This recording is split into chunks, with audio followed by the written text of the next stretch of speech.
ಮನಸ್ಸೇ ಮನಸ್ಸೇ ಬದುಕು ನಿನಗಾಗಿ, ಭಾವನೆ ನಿನಗಾಗಿ, ನನ್ನ ಪ್ರೀತಿಯೇ ಸುಳ್ಳಾದರೆ ಜಗವೆಲ್ಲ ಸುಳ್ಳು ಅಲ್ಲವೇ. ಮನಸ್ಸೇ ಮನಸ್ಸೇ. I am blessed to have had a mentor who has mentored my leadership, who has nursed a true leader inside me. And today I would like to take a few minutes to talk about that true leader inside me, with full gratitude towards my mentor for having groomed that personality. And today I would like to share 4 stories nobody in the hall knows. 4 stories of my life connected to Chitrakoota nobody in the hall knows. 18 years ago, story 1, when there were 15 staff or lesser, there were 2 drivers. And one day evening, I get a call from the security guard that one of the driver has met with an accident and is in the school.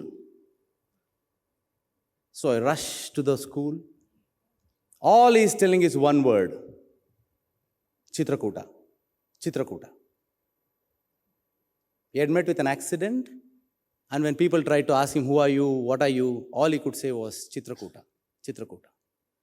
And they had bought and they had left him there. Took him to a Sharavati hospital nearby. I spent many hours trying to find out. He was not bleeding, but he was not normal. He had an injury in his head, on his head. At late night, I had to put him in the car and take him to Nimhans.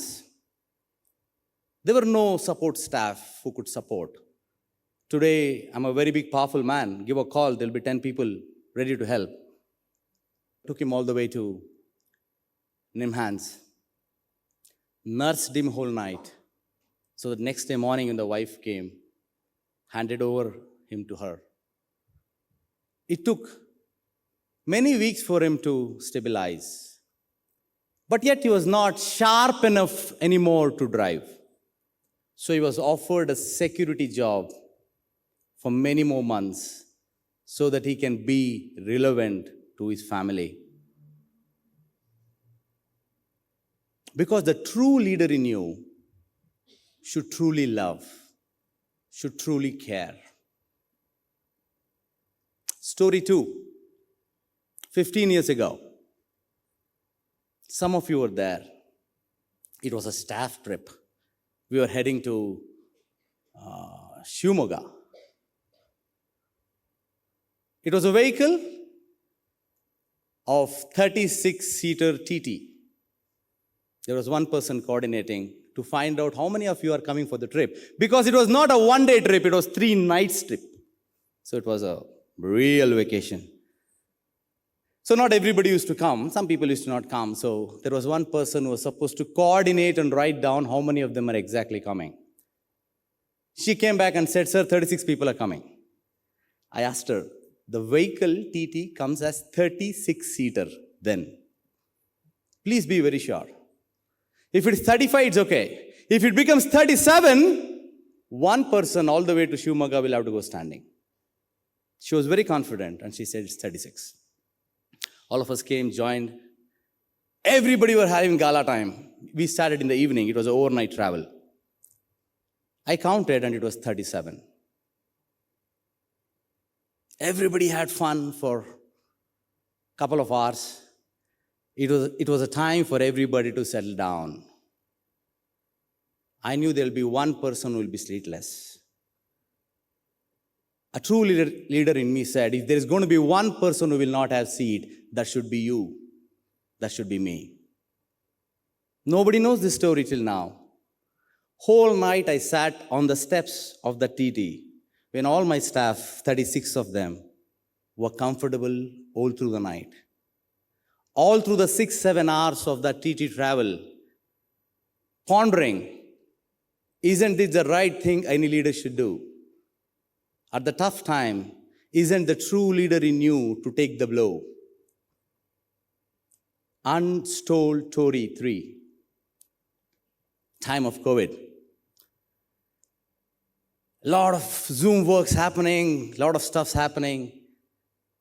Thinking that we're almost there,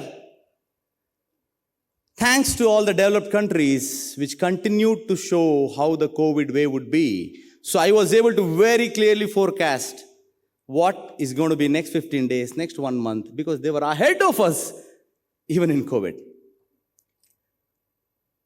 And it looks very gloomy that everybody started cutting the salary. My brother, elder brother, Dr. Ananya, was staying in my house then. Because of COVID, we were staying together. And looking at my frustration, he came and had a one-on-one word with me and said, I am not understanding why are you so paranoid about cutting the salary? That is the norm of the day. Let me tell you something. I am a doctor. I am in the forefront. Doctors are badly needed. Doctors are overworking. Doctors are exhausted. We are having salary cut. You're talking about your teachers? The doctors who are in the forefront are taking huge salary cuts. Well, was not convincing enough. I was hopeful that things are going to get better. Unfortunately, on one fine day, it was very clear that it's going to be 1 month of lockdown, and we knew we were passing by the phase where we could collect the fees from the parents. I could very clearly see the road ahead was very, very dark. It dawned on the truth that, all right, this is going to be a task, a mammoth task. When it dawned on to me, I was shell-shocked. Everything was very hazy. I walked out of my room. I didn't know what to do. I just threw my mobile on the sofa, just went out to take a walk. The sound you're hearing, that's all I was able to hear. For a few hours, I was just taking a stroll. After 3-4 hours, I came back home, surprised to see nobody is at home. Like, in COVID, lockdown, where have they gone? So went to make a phone call, took the mobile. There were 56 missed calls in those 3 hours. All from my wife, my brother. Like, what's happening? Is everything okay? And suddenly they rush into the house with a relief. Oh, you're alive. The way you walked out, they were convinced maybe I'm going to commit suicide. I appreciate their concern. I was not made of weak metal anyways. Untold Story 4. Second wave of COVID hit, and it very bad. Some of our colleagues were hospitalized. A lot of stuffs were happening, thanks to my brother who was there in the hospital, so trying to arrange beds wherever possible. A lot of things were happening. And it was so clear that if you come out, police would kind of not let you move anywhere, and everybody were hiding inside because every other day, thousands of people were dying. In this gloomy situation, I get a call saying that one of my colleagues lost her husband. I could not stay in the house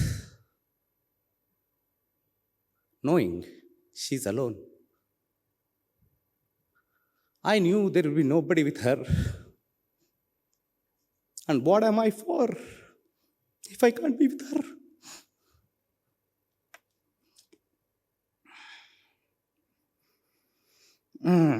I remember walking out of the house and my wife had eye contact with me, trying to say, really, you're going to walk out of the house? You have a 1-year-old daughter. You have me. And you're going to walk out? I just know my colleague is alone. I sat next to her for 2 hours, cursing that I couldn't hug her. Because the true leader in you would always truly love and truly care. There were 4 untold stories to you. Thank you.